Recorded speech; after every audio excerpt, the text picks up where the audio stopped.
જસવંતસિંહ ગણપતિ સોલંકી મારું નામ, મોટા બોરસદના રહેવાસી છું।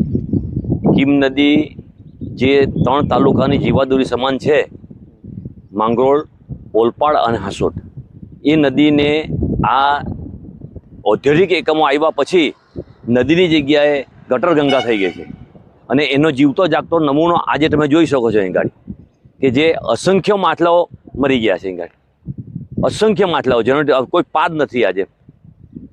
એટલે સરકાર એક બાજુ એમ કહે છે કે પર્યાવરણ બચાવો, પર્યાવરણ બચાવો, અને આ લોકો એવું કહે છે કે પર્યાવરણ ખતમ કરો, ખતમ કરો, ખતમ કરો।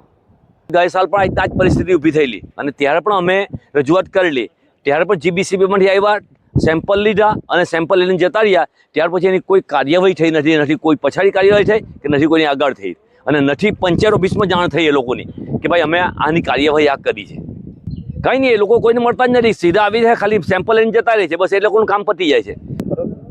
પાણીને શોધવું હોય ને સાહેબ, તો એ લોકો અધિકારી છે, અમને જો ગામડાના માણસને ખબર પડે કે પાણી આનું પગેરું કાઢવું કઈ મોટી વાત નથી, કઈ મોટી વાત નથી। સીધા તમે નીકળો, પાણીના કિનારે ચાલ્યા કરો, જ્યાંથી ગંદુ પાણી તો ખબર પડી જાય કે ગંદુ પાણી આવે છે, બરાબર છે। એમાં ગામનો અભણ માણસ જો કહી શકતો હોય, ભણેલા છે કે અભણ છે? એ જેપીસીબીમાં જેટલા બેઠા છે બધા અભણ છે, મને એવું લાગે છે। એ લોકો ખાલી સ્ટન્ટ કરે છે। અરે ચાલો તમે બતાવું કીમ રસ્તા પર, તમે જુઓ બધા રસ્તાની મેરી ગટરમાં જે ગંદુ પાણી ઠલવાય છે, જેટલા એકમો છે ડોબ ડાઈંગના, એ બધા વગર ટીપી વગર પાણી ખાલવે છે, બિલકુલ। એ સાહેબ આ નદીનું પાણી પીતા હતા અમે, અત્યારે તમારા હાથ ધોવો, તમારા હાથ નહીં ધોવાય। રોગચાળા તો દૂરની વાત થઈ ગઈ, સાહેબ અંદર ખાલી અંદર ઉતરો, તમે પગ અંદર મૂકો, એટલે 10 મિનિટ પછી તમે ઉભા રહી, તમને ખબર પડે પગ ખંજવાળ ચાલુ થઈ જાય।